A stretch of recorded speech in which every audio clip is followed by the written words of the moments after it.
Hasechel yavo min ha'ish v'nei lev nahat. He says, now when you're dealing with your wife, you have to deal with your mind to show, you have to work with your mind, meaning to say, you see her needs.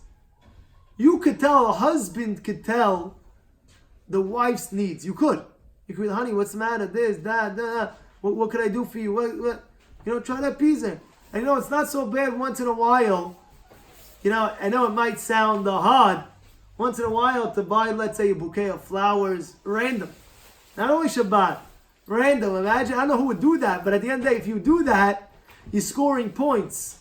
Imagine you come home, one random Tuesday night, you buy a dozen roses. You buy a dozen roses, and you give it to your wife. She's going to ask you, what are you smoking? Is everything okay? This, that. But at the end of the day, you did a big thing. You threw a curveball. You understand what I'm trying to tell you? I know. And that's why once in a while to buy something for your wife, it's a good idea.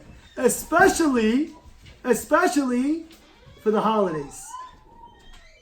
There's a special mitzvah for the holidays.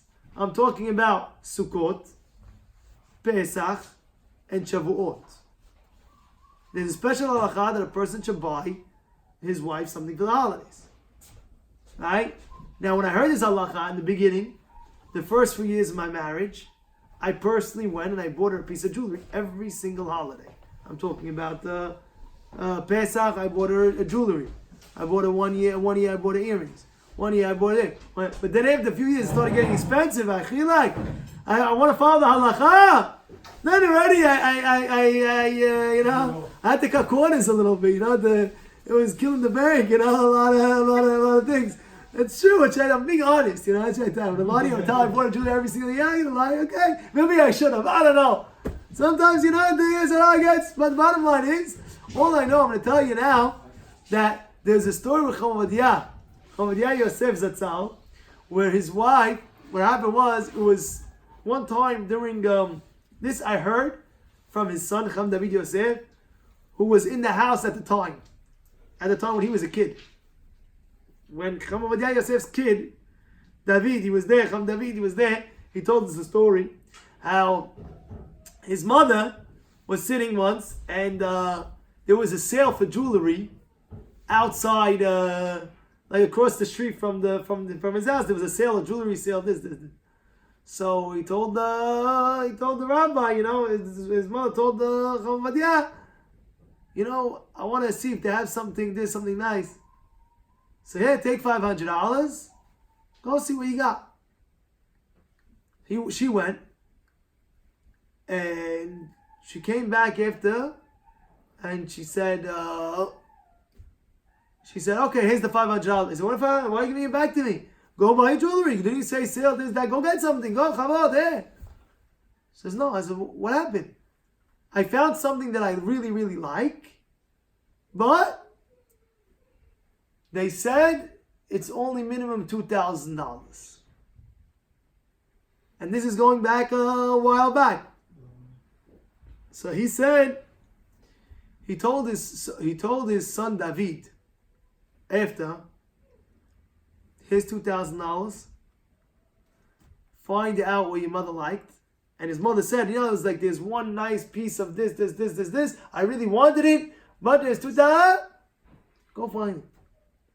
And he went ahead, and Cham David bought the piece, and he gave it to his father, Rabbi Yosef. His father's holding it in his hands, and his father's very, very happy. So his son's like, look at it. So when are you going to give it to mommy?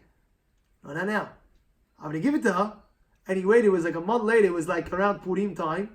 He waited till Pesach. And he had in mind to fulfill a mitzvah from the Torah. What's the mitzvah? It says, what is it? Peretz? Make her happy. V'samachta wa? V'samachta v'chagecha v'samachta ata u'bitecha. One of the mitzvot that a lady is chayab, is she's supposed to be happy on the holiday. And who makes her happy? The husband. By doing what? Clothes. Buying jewelry, clothes. Hey honey, here's the black card. Buy the clothes that you want for the holiday. Hey. All of a sudden, the lady comes home from shopping. Oh, let me see the bill right now. Let me see. This is the how much was the dress? How much is all these bags? What do you buy? Honey, it's holiday. Holiday b'chavod. It's not in your credit card anyway. You're spending for Yom Tov. It's Hashem's credit card. What are you worried about? What are you worried about? What are you worried about? Tell me, Bernard, right? Don't worry. Okay, you'll sweat it out. It's okay. But of course, to each his own. To each his what his means. I'm talking about a guy who has. A guy who doesn't have. Now the wife starts putting pressure. She hears this. Oh, yeah. Oh, you heard what Rabbi Palacci said? You heard? I want my jewelry. Ozzy, the guy can't even afford $1 to pay the next month. You know what I'm saying? And then, you got to also be smart. The woman, they want to rub it in the hair. Where's the thing? You have to relax. Shwaya. I'm talking about a guy who he has the money. He's just sitting in the bed. This, that. Go out of your way, out of your means, to make your wife happy. On the holiday, you're fulfilling a mitzvah from the Torah. You know that? Fulfilling a mitzvah from the Torah, you know? And that's why it's so. So now let's say a guy tells me, Rabbi, I can't afford the jewelry every year. It's too much. I know. Okay, so you could buy something else. You can't buy anything? What is she like? You can't buy anything? I don't understand. Huh? Something. Think of ideas. I'm sure you know what your wife likes. I'm sure you know what your wife likes. Think of something. Honey, here's a gift card. Honey, here's a gift certificate to this store. Honey, I like, this. I want to take you out of it. Whatever. Think of ideas where you could buy her something for the holiday before the holiday. You know what I'm saying? Buy her something nice. Let's say she likes a nice, nice elegant vase for her flower thing, or a nice something silverware. She likes it, so buy her it and give it to her. Here, holiday. And guess what? He gave her that piece of jewelry by the holiday. He gave it to her, and his wife was flying mitzvah aseh from the Torah.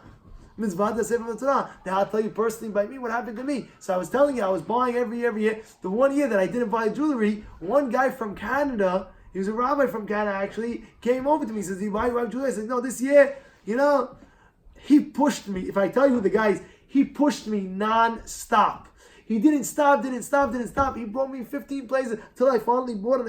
And it makes a wife happy. And that's also, you should just know, it's also part of Shalom Bayit. Part of Shalom Bayit, once in a while, go out of your way for your wife. And guess what? What you invest in your wife will come back to you. No question about it. It's like a boomerang. It's really you're giving to yourself at the end of the day. So therefore, you have to remember what the Bezrat is teaching us, and remember you're fulfilling a mitzvah. Now, Pesach's coming up. Think of ideas to buy your wife something for the holiday.